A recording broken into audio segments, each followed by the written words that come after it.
Day 2 of Reading Festival. I'm here with Empress AD. How are you? Good, thank you. How are you doing? Not too bad, thank you.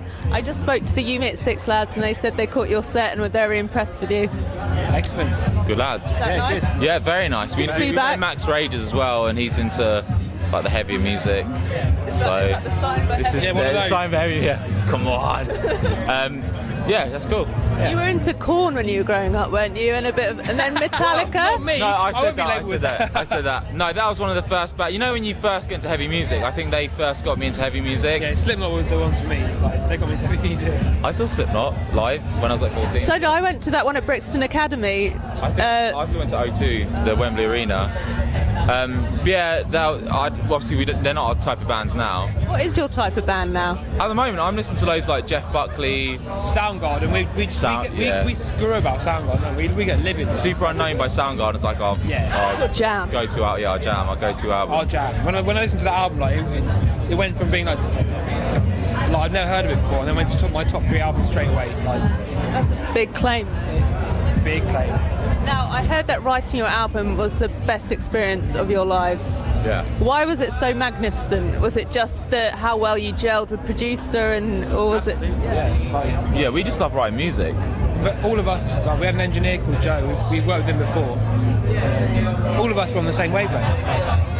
Everyone was like steering the ship in a particular direction. It's quite rare, actually. You hear a lot of debates going on in the studio to and fro's, but you were just plain sailing, were you? Yeah, I think the main thing for us is everyone's on the same wavelength, and we all know where we want to go.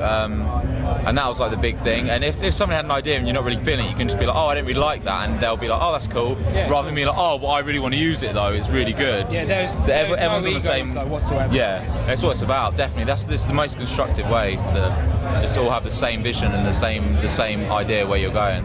When you have a good jam session, you come up with a song. Do you look at each other and go, oh, this one's a bit good? Do you get that vibe at the same time? Ollie all the time, we're like, that was sick. Because I write it all. No, joking. No, it's good. It's like, for me, that's the best thing ever. It's just writing music, and when something clicks and you know that it's good, that literally nothing else is better. And like, we do spend a lot of time where we write stuff and we're like, that isn't quite good enough.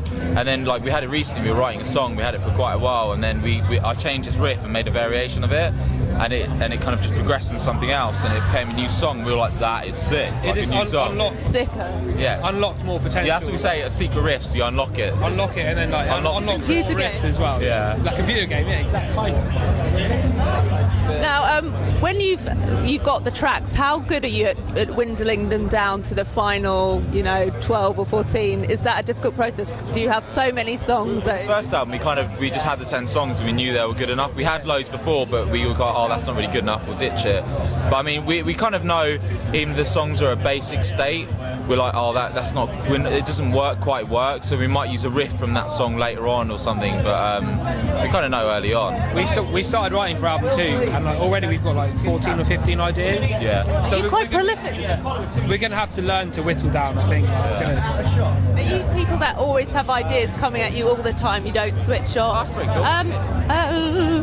That's happened so many times. Cheers, man. What's going on?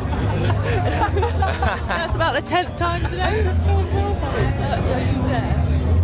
Yeah, are you quite prolific generally? We are, but like when we finished recording the album, I didn't write anything for about 6 months just because we were so intense in writing. And then after that 6 months, we've just been writing. I've been writing loads of stuff, and so's Tom, so's Alex. We've just been loving it. So you kind of regenerated your brain, and you can start working again. Like the kind of thing like Ollie will write a riff, and then that will inspire me to write riffs that'll go with it, and then same with Alex, like inspire Red to. So who cried at the listening party? Was there That was Alex. That's my brother Alex, the bass And player. Ed as well. Did Ed didn't cry?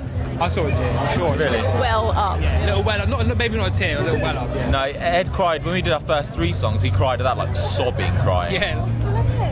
All right, mate. Alex was like, I think he was just so overjoyed because we spent so long doing it and we all love it so much. It was years of build-up to that point. Yeah. And hearing the album in its entirety was like I think that's a good, even though people might be like, oh, that's so lame crying at it, but it's such a good, it just shows passion. Yeah, definitely. Yeah, and you're proud with what you've done. Yeah, exactly. Or ashamed, that's why I was crying. Yeah. Fucking shit. It's so disappointing. Yeah. Now, you're also a band that you're not scared of saying that you write music that you like, that you want to play for you, because I speak to a lot of bands and they're like, it's all about making music for the fans and what they want. Do you think a lot of bands are lying when they say that, or do you think you're just doing it a different way? A lot of bands say they're writing music for fans. Yeah, for what they think the fans will want. We can't really comment on what other bands do. Yeah. We don't know. I think a lot of bands, even a lot of bands that say we write music for ourselves, obviously don't. But it's up to them, whatever they do. I don't care. It's fine. Doesn't influence us. Do you ever have people saying, I want you to change it so it's more commercial, or you've never had that? So even if someone did, we would say no. Whoever it was, unless someone in the band saying it. And if someone in the band say it, we'll say, no, shut up, you prick. You don't know what you're on about. Stop being peck. Yeah, but no, we wouldn't listen, because I think then if that is the outside influence, just it affects the sound, and it makes it's not as natural as it should be. now, talking about Reading Festival and Leeds Festival, how have you been on the run-up? Have you had sleepless nights? Have you had nervous dreams or anything like that? Have you been quite calm about it? He's a nightmare. Have you? No, he hasn't really. I had about an hour of sleeplessness this morning, but apart from that, it's been alright. Yeah. Cool cats, aren't you? No, We've been quite busy for the last couple of weeks, Yeah. so we've had other things to think about. I've been really looking forward to it though, because I've been coming to, well, I haven't in the last 5 years come to Reading Festival, but from when I was like 13 to 21, I came to Reading Festival, and I was like, I always went to the pit, and it was called the Concrete Jungle stage, and I was always like, I'd love to play here, it'd be so sick, and now we finally are. It's so good, but It's surreal. it's insane. Yeah, it's really good. Do these moments make your family relax a bit and think it's going all right for them? We don't need to worry that the musicians and stuff. I think my parents were there today, to be fair, but I had to get them guest list tickets. Bless them. Were they moshing or banging their head? No, I hope not. Anyway, No, Fucking hope your not. dad was going for a well nice lean on someone on a post like that. Yeah, it's so bad. No, I didn't see them. I don't know, but they're well supportive, and they always have been, because they know how much music means to us and being in the band means to us. That's nice, isn't it? I kind of want to end it there, but I've got to do some random questions.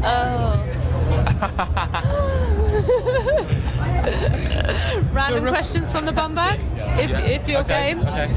Delve in. Oh, I've closed it. That's no good. Right, go inside, pick out a question. Step inside.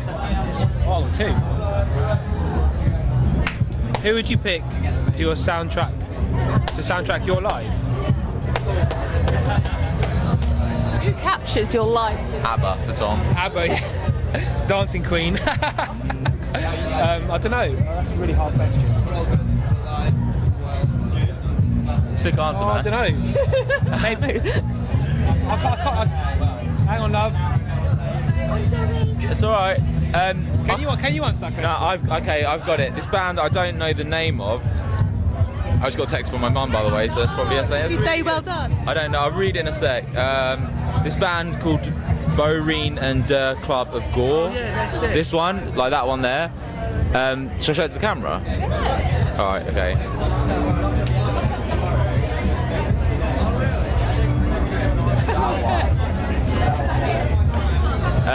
It's the ultimate like 1920s chill jazz, and it's a new band, but it just is like an old school sound, and it's just so chilled.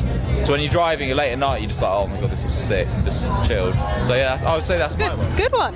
Yeah, that's cool. Looked outside the box there as well, which I like. Right, one more and then I'll let you go. Go on. Okay. Make it a juicy one.